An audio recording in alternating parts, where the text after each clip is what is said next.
দীর্ঘদিন বেহাল ছিল বনগাঁর কালমেঘা গ্রামের রাস্তাঘাট। গ্রামবাসীদের প্রায় দুর্ভোগের মধ্যে পড়তে হতো। সিএনএর খবরের জেরে নড়ে চড়ে বসে প্রশাসন। সিএনকে জানাই ধন্যবাদ। এই রাস্তা বহুত দিন ধরে খারাপ ছিল, সিএনএর জন্যে আজকের খবরে দেখানোর জন্য এই রাস্তাটা হয়েছে। এর জন্য মিউনিসিপ্যালিটিকেও ধন্যবাদ জানাই। আর এই রাস্তায় বহুত বড় বড় দপ্তর আছে, যে দপ্তরে মানুষ যাওয়া আসা করে। অনেক প্রবলেম হতো মানুষের। আজকের এই রাস্তাটা করার জন্যে গাড়ি ঘোড়া খুব সচ্ছলভাবে চলতে পারছে বা খুব ভালো লাগছে। এই সিএনএর জন্যই আজকের এই রাস্তাটা হয়েছে বললেই চলে। রাস্তাটার জন্য অনেকবার আমরা পরিকল্পনা করেছি, কিন্তু কোনোদিন হয়নি। আমাদের বাচ্চাদের স্কুলে যাওয়া প্রতিটা মানুষ আমরা খুব কষ্টে আছি। আমাদের বহুত দিনের স্বপ্ন ছিল এই রাস্তাটা, আজকে সেটা সফল হওয়ার জন্য আমি আমার অঞ্চলের তরফ থেকে প্রধান, ব্লক মেম্বার এবং গ্রামের সবাই, অঞ্চলের সবাইকে অনেক অনেক ধন্যবাদ জানাই এবং দিদিকেও আমরা অনেক ধন্যবাদ জানাই এই রাস্তাটা হওয়ার জন্য।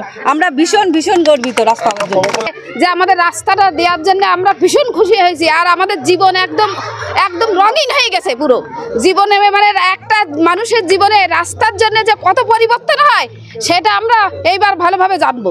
এই রাস্তা পাকা হয়ে গেল মানে আর কোনোদিন কাঁচা হবে না। আজকে দুটো রাস্তা আছে। একটা হচ্ছে সরাসরি মুখ্যমন্ত্রীর তহবিল থেকে, সেটি হচ্ছে Ghatbor GP office to Kalmegha AP school, মোট 2 কিলোমিটার, এবং বাড়বে হয়তো এপি স্কুল থেকে পেরিয়ে যাবে, অনেকটাই পেরিয়ে যাবে 2 কিলোমিটার।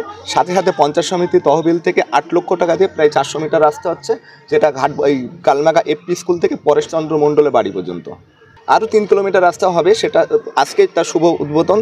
69 লক্ষ টাকার বিনিময়ে বেদিয়াপুতা হইতে এড়েপুতা হইতে সরাসরি বোয়ালদা বাজার, ওখানকার মানুষ অলরেডি আনন্দ উপভোগ করছে এবং আমরা সেখানেই এই প্রোগ্রামটা সেখানে অংশগ্রহণ করব। হ্যাঁ, আপনারা এই খবরটা দেখিয়েছিলেন দীর্ঘ 1 মাস থেকে 1.5 মাস আগে।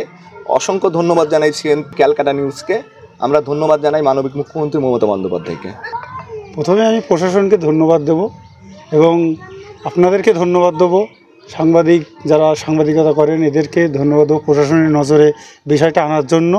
এবং এই রাস্তার জন্য আমাদের যে মাননীয় মুখ্যমন্ত্রী যে টাকা অ্যালার্ট করেছে তাকে অসংখ্য অসংখ্য ধন্যবাদ দেবো। হ্যাঁ, অবশ্যই আশা করছি সমস্যার সমাধান হবে এবং এক প্রকার নিশ্চিত মানে রাস্তা ওপেন হয়ে গেছে। গ্রামবাসীদের খুশি, হ্যাঁ অবশ্যই আমরা খুশি। গ্রামবাসীর জন্য আমরা কিছু করতে পেরে, আমাদের মাননীয় মুখ্যমন্ত্রী গ্রামবাসীদের জন্য যে রাস্তাটা বা যে টাকাটা অ্যালার্ট করেছে এর জন্য আমরা অসংখ্য ধন্যবাদ দিই মাননীয় মুখ্যমন্ত্রী মমতা বন্দ্যোপাধ্যায়কে। সিএনএর খবরের জেরে বারাসাত দক্ষিণপাড়া থেকে বারাসাত স্টেশন পর্যন্ত রাস্তা মেরামতের কাজ শুরু হয়েছে। বারাসাতের পুরপ্রধান অশ্বনী মুখোপাধ্যায়ের উদ্যোগে রাস্তা সংস্করণের কাজ শুরু হয়েছে। বরাদ্দ হয়েছে মোট 1,35,00,000 টাকা। চলতে পারছে বা খুব ভালো লাগছে, এটাই জানাবো। আর কি জানাবো, মিউনিসিপ্যালিটিকে ধন্যবাদ জানিয়ে জন্য। তা 3-4 বছর তো ছিলই। এই সিএনএর জন্যই আজকের এই রাস্তাটা হয়েছে বললেই চলে। হ্যাঁ, এটা প্রচণ্ড ব্যস্ততম রাস্তা। এখানে হাজার হাজার মানুষ চলাচল করে। দীর্ঘদিন যাবৎ মানুষ কষ্ট ভোগ করে তারপর চলাচল করছিল, কিন্তু সিএন খবর করার পর এই রাস্তা মেরামত হয়। সিএনকে এর জন্য অশেষ অশেষ ধন্যবাদ। জ্যোতির্ময় চক্রবর্তী ও কুশাহাল রিপোর্ট, ক্যালকাটা নিউজ।